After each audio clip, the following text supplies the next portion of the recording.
आज बांग्लादेश में जो हो रहा है वो किसी को भी दहला के रख सकता है।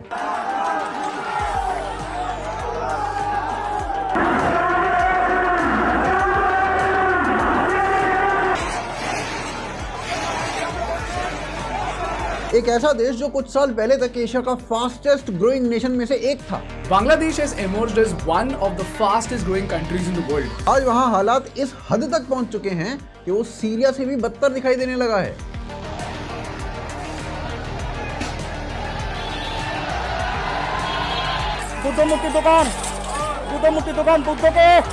पिछले कुछ सालों में बांग्लादेश में जहां एक तरफ हिंदुओं और दूसरी माइनॉरिटीज के खिलाफ स्टेट स्पॉन्सर्ड वायलेंस बढ़ा है,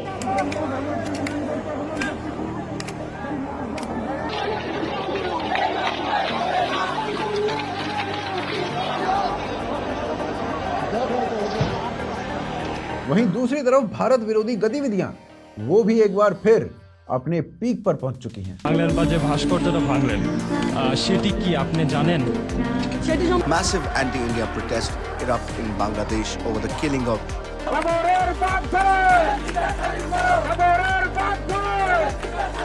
और इसी वजह से ये कहना बिल्कुल गलत नहीं होगा कि बांग्लादेश आज उस मोड़ पर खड़ा हुआ है जहां से वो कभी भी पूरी तरीके से कोलैप्स कर सकता है।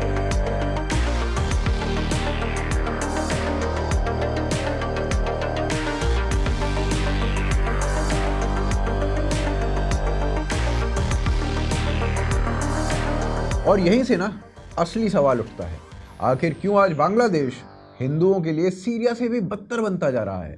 आखिर क्यों बांग्लादेश उसी रास्ते पर चल चुका है जिसका अंत सिर्फ और सिर्फ बर्बादी है? और इन सबसे बड़ा क्वेश्चन, भारत को अब बांग्लादेश को सबक सिखाने के लिए क्या करना चाहिए? आइए इस वीडियो में पूरी बात विस्तार से समझते हैं। देखिए, बांग्लादेश इस समय ऐसे हालात से गुजर रहा है जहां उसमें और एक सीरिया जैसे कट्टर जिहादी इस्लामिक देश में कोई बड़ा फर्क नजर नहीं आता है। और ये स्थिति बांग्लादेश में किसी एक जगह की नहीं है। ढाका, चिट्टगांव, खुलना, सेलहट, हर जगह एक जैसी स्थिति बनी हुई है। और सबसे गंभीर बात यह है कि पिछले एक साल में हिंसा पूरी तरीके से आम हो चुकी है। भीड़ द्वारा हत्या, आग लगाना, लूटपाट, खुलेआम पिटाई और धमकी रोज की बात हो चुकी है। यह सब दिन के उजाले में लोगों के सामने हो रहा है। किसी को पुलिस का डर नहीं है, किसी को कानून का डर नहीं है। और इससे साफ दिखता है कि बांग्लादेश में कट्टरपंथ कितनी गहराई तक घुस चुका है ऑलरेडी।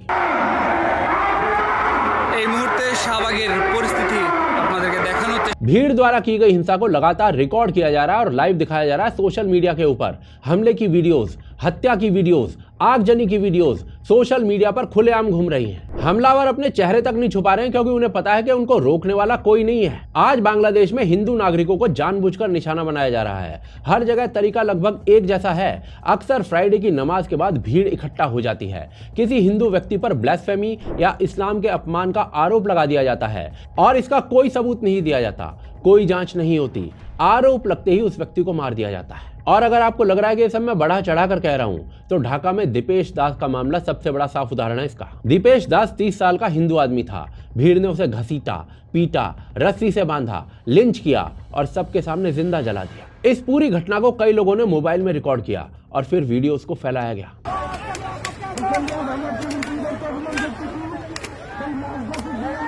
और ये सिर्फ एक मामला नहीं है। आज हालात इतने बिगड़ चुके हैं कि हिंदू महिलाओं के साथ पब्लिक जगहों पर खुलेआम बदसलूकी की जा रही है। बुजुर्ग हिंदुओं को उनके घरों के अंदर पीटा जा रहा है। हिंदुओं की दुकानों और कामकाज की जगहों को पहले पहचाना जाता है, फिर लूटा जाता है और बाद में जला दिया जाता है। पूरे के पूरे हिंदू इलाकों पर हमला किया जा रहा है ताकि लोग डरकर वहां से भाग जाएं। मूर्तियां तोड़ी जा रही हैं, पूजा की जगह पर आग लगाई जा रही है।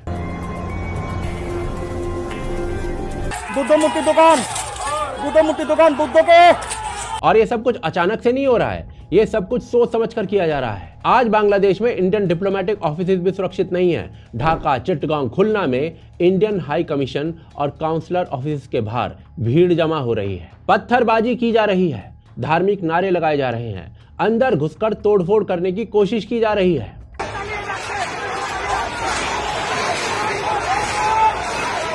हालात इतने बिगड़ चुके हैं कि सिक्योरिटी को बढ़ाना पड़ रहा है और लोकल पुलिस की नाकामी के बाद इंडियन ऑफिसेज के पास आर्मी को तैनात करना पड़ रहा है। भारत के दूतावास पर हमला भारत की सॉवरेनिटी पर, भारत की संप्रभुता पर हमला है। और हमें यह भी नहीं भूलना चाहिए कि 1971 में भारत ने ही बांग्लादेश को पाकिस्तान से आजाद कराया था। भारत की आर्मी ने ही एक तरीके से बांग्लादेश को पैदा किया था और आज उसी बांग्लादेश में भारतीय आर्मी से जुड़ी मूर्तियों को तोड़ा जा रहा है। আপনি যে মূর্তিটা ভাঙলেন বা যে ভাস্কর্যটা ভাঙলেন সেটি কি আপনি জানেন? इसके अलावा बांग्लादेशी जर्नलिस्ट और न्यूज रूम भी इस जिहादी हिंसा से सुरक्षित नहीं बचे हैं। द डेली स्टार, प्रथम आलो और न्यू एज जैसे अखबारों के ऑफिस पर भीड़ ने हमला कर दिया है, मशीनें तोड़ दी हैं, इमारतों में आग लगा दी है। जब पत्रकार अंदर थे वो भी तब। फायर सर्विसेज के कर्मचारियों को अंदर फंसे लोगों को बाहर निकालना पड़ा था।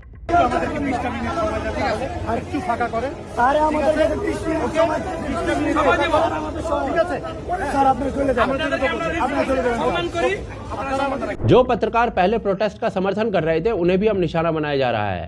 कई रिपोर्टर जान बचाने के लिए छिप कर रह रहे हैं। तो ऐसे में सवाल ये उठता है कि सब कुछ हो क्यों रहा है? इसके पीछे student groups, Islamic street networks और 2024 के आंदोलन से निकले हुए मौका परस्त नेता हैं। इन लोगों की बड़ी मांग तुरंत इलेक्शन की है, लेकिन कानून के तहत नहीं। वो चाहते हैं कि चुनाव उनके कंट्रोल में हो। साथ ही वो ये भी चाहते हैं कि आवामी लीग के नेताओं और समर्थकों को राजनीति से बाहर कर दिया जाए, डराया जाए या खत्म कर दिया जाए। और ये कोई गलती या फिर समझबूझ का फर्क नहीं है, ये पूरी तरीके से सोची समझी चाल है। यहाँ इलेक्शंस लोकतंत्र के लिए नहीं मांगे जा रहे हैं, बल्कि सड़क की ताकत को सही ठहराने के लिए मांगे जा रहे हैं। और इसी वजह से आवामी लीग यानी कि शेख हसीना की पार्टी को पूरी तरीके से हटाने की कोशिश चल रही है। पार्टी ऑफिसेस तोड़े जा रहे हैं, समर्थकों पर हमले हो रहे हैं, 1971 से जुड़े निशानों को नष्ट किया जा रहा है। शेख मुजीबुर रहमान यानी कि शेख हसीना के पिता की मूर्तियों को, स्मारकों को लगातार हमले में तोड़ा जा रहा है। उनके घर को कई बार निशाना बनाया जा चुका है। वीडियो सामने आई हैं जिसमें लोग मूर्तियों पर चढ़ते हैं, पेशाब करते हैं, हथौड़ों से तोड़ते हैं और आईसिस के झंडे लहराते हैं। Protesters vandalized the partially demolished house of Sheikh Mujibur Rahman. They were seen attempting to tear down the remaining portion of the house. मकसद बिल्कुल साफ है, आवामी लीग को मिटा देना। और जब ये सब कुछ हो रहा है तब मोहम्मद यूनुस या तो कुछ नहीं कर रहे हैं या हालात को रोकने के बजाय और बढ़ने दे रहे हैं। और ये हो भी क्यों ना, क्योंकि जिन लोगों को आज सड़कों पर हिंसा करने की छूट दी गई है वो बांग्लादेश की आम जनता का प्रतिनिधित्व नहीं करते। ये कट्टरपंथी लोग हैं जिन्हें बांग्लादेश की करंट सरकार ने रेवोल्यूशनरी का दर्जा दे रखा है। और ये जो रेवोल्यूशनरी है ना, तथाकथित रेवोल्यूशनरीज खुलेआम भारत के 7 सिस्टर्स को ब्लॉक करने की बात कर रहे थे। Eastern part of India, called Seven Sisters. They are landlocked country, landlocked region of India. They have no way to reach out to the ocean. We are the only guardian of the ocean. यही लोग भारत विरोधी सोच रखने वाले जिहादी तत्वों को बांग्लादेश में शरण देने की भी बात कर रहे थे। और इसी वजह से जानबूझकर पुलिस को ताकत नहीं दी जा रही है। कई जगह पुलिस बेबस खड़ी रहती है और कुछ नहीं करती, क्योंकि ऊपर से आदेश होते हैं। आर्मी को सिर्फ चुनिंदा जगहों पर लगाया गया है। इससे साफ होता है कि यह हिंसा सिर्फ भीड़ की नहीं है, बल्कि राज्य की शह पर हो रही है। और सबसे परेशान करने वाली बात यह है कि बांग्लादेश में फैली यह जिहादी सोच सिर्फ हिंदूज या इंडियंस के खिलाफ नहीं है, यह आज खुद बांग्लादेशी पहचान की सबसे बड़ी दुश्मन बन चुकी है। बंगाली संस्कृति से जुड़ी जगह जैसे कि म्यूजिक अकेडमीज, थिएटर्स और सेक्युलर जगहों को निशाना बनाया जा रहा है, क्योंकि ये जगह जो है ना वो इस्लामिक कट्टरता को चुनौती देती है। जो लड़कियां हिजाब नहीं पहन रही हैं उन्हें मारा जा रहा है।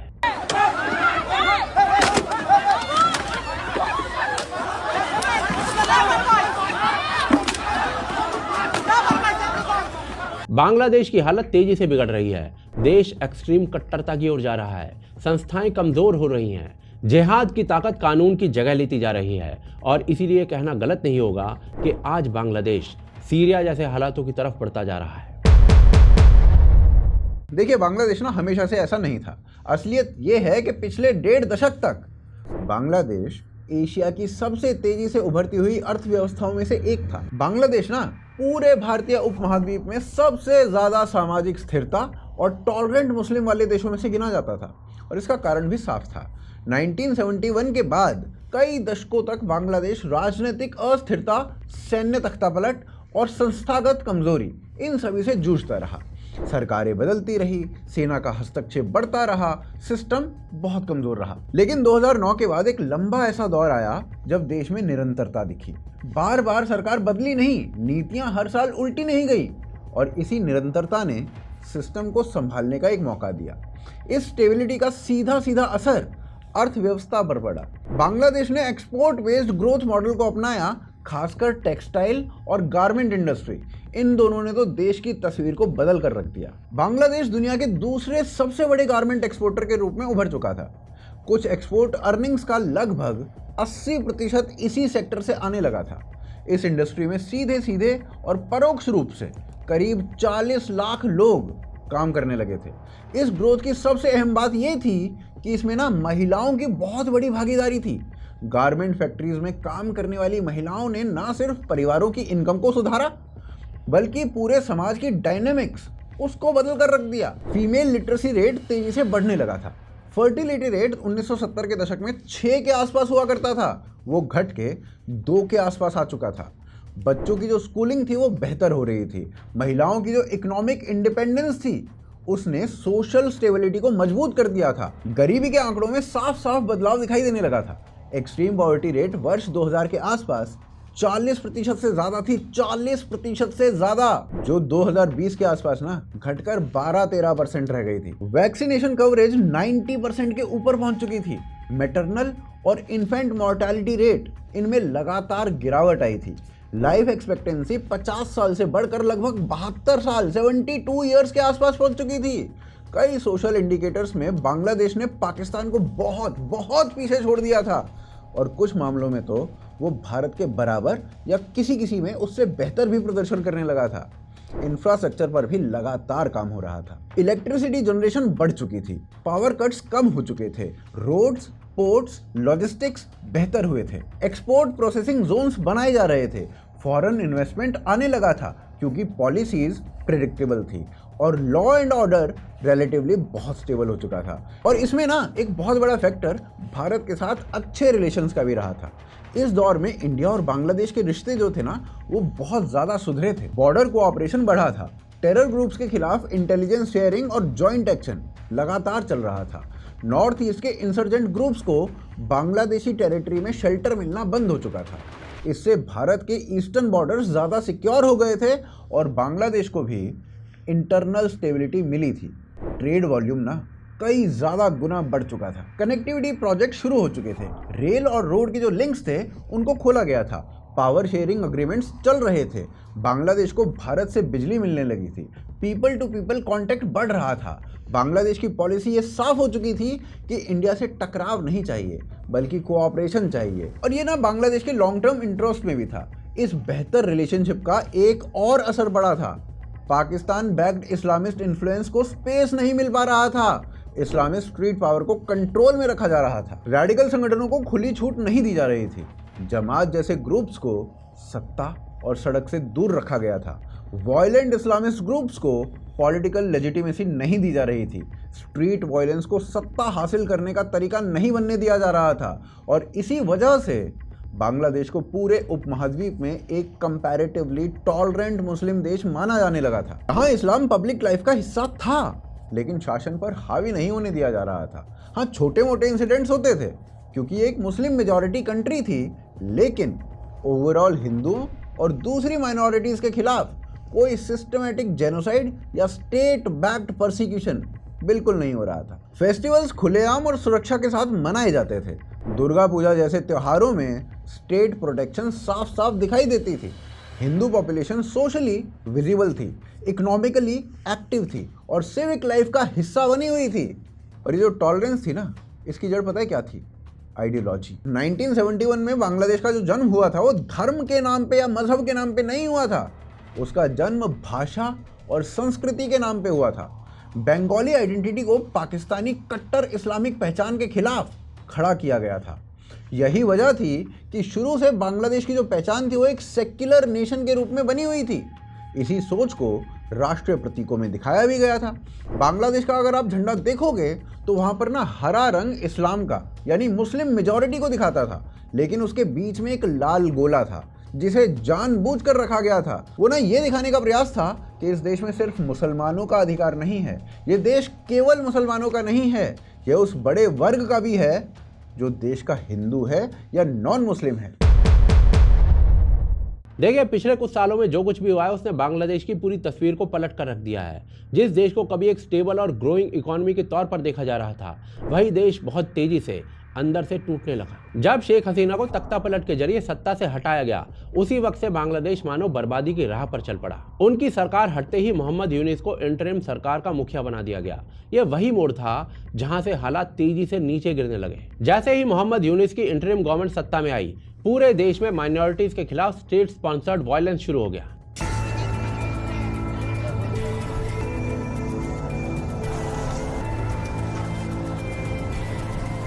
और ये कोई आइसोलेटेड इंसिडेंट्स नहीं थे, ये एक पैटर्न था। इस सरकार के आते ही सबसे पहले जो बात साफ साफ दिखी वो थी कट्टर इस्लामी समूहों को खुली छूट मिलना। हिंदुओं पर हमले, मंदिरों की तोड़फोड़, मूर्तियों को तोड़ना, घर में घुसकर पीटना, ये सब अचानक से एक दिन में नहीं हुआ था, लेकिन ये धीरे धीरे रोजमर्रा की बात बनती चली गई। यूनुस सरकार ने इस माहौल को जानबूझकर नहीं रोका। वजह साफ थी, ये सरकार खुद इन्हीं स्ट्रीट फोर्सेस के सहारे पर खड़ी थी, और अगर ऐसे में इन्हीं फोर्सेस पर कार्रवाई होती तो सरकार की अपनी जमीन खिसक जाती। इस पूरे कट्टरवाद का असर बांग्लादेश की इकोनॉमी पर डायरेक्ट पड़ा। इस पूरे दौर में बांग्लादेश की इकोनॉमी को भारी नुकसान हुआ। वर्ल्ड बैंक और IMF के प्रोजेक्शंस के हिसाब से बांग्लादेश की GDP ग्रोथ का एस्टिमेट पहले जहां पर 5.7% था, वो गिरकर लगभग 4% के करीब आ गया। फूड इन्फ्लेशन बढ़कर 11% तक पहुंच गया। अनएम्प्लॉयमेंट बढ़ा और इनफॉर्मल सेक्टर पर जबरदस्त दबाव बढ़ा। फिर क्या हुआ?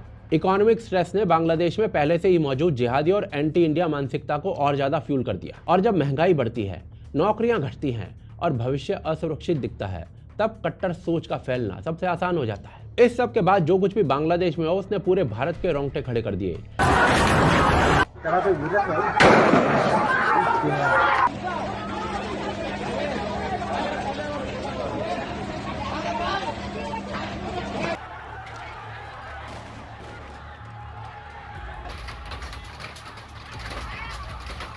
यूनिस सरकार ने आते ही एक साफ संदेश दिया कि अब बांग्लादेश भारत का दोस्त या पार्टनर नहीं रहेगा। भारत को एक राइवल, एक दुश्मन की तरह देखा जाएगा, ठीक उसी तरीके से जैसे पाकिस्तान करता है। जिस तरीके से पाकिस्तान जिहाद के नाम पर बार बार भारत को नुकसान पहुंचाने की कोशिश करता रहा है, उसी रास्ते को बांग्लादेश के लिए भी चुना जाता हुआ दिखा। और ये सब कुछ अनुमान के आधार पर नहीं कहा जा रहा है, ये खुद मोहम्मद यूनुस अपने बयान में साफ तौर पर कह चुके हैं। With Mohammed Yunus reportedly depicted a greater Bangladesh map that includes parts of India's northeast. Bharat को घेरने की बात, भारत के खिलाफ मोर्चा खोलने की बात और हर समस्या के लिए भारत को जिम्मेदार ठहराने वाला रवैया खुलकर सामने आने लगा इनके आते ही। और इसी दौरान कुछ स्टूडेंट लीडर्स और स्ट्रीट एक्टिविस्ट ने खुले मंचों से भारत के नॉर्थ ईस्ट यानी कि 7 सिस्टर्स को ब्लॉक करने जैसी बातें कही।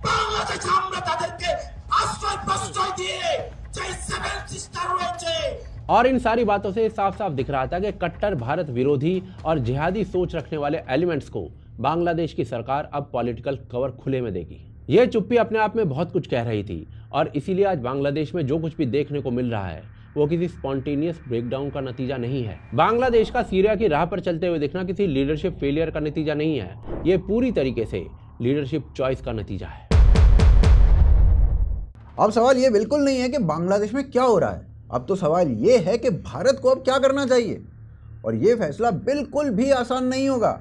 बांग्लादेश की हालत अब ऐसी बन चुकी है कि भारत हर कदम सोच समझकर रखने को मजबूर हो चुका है। अब ना कुछ लोग ये कह रहे हैं कि भारत को बांग्लादेश में सीधा मिलिट्री इंटरफेरेंस कर देना चाहिए।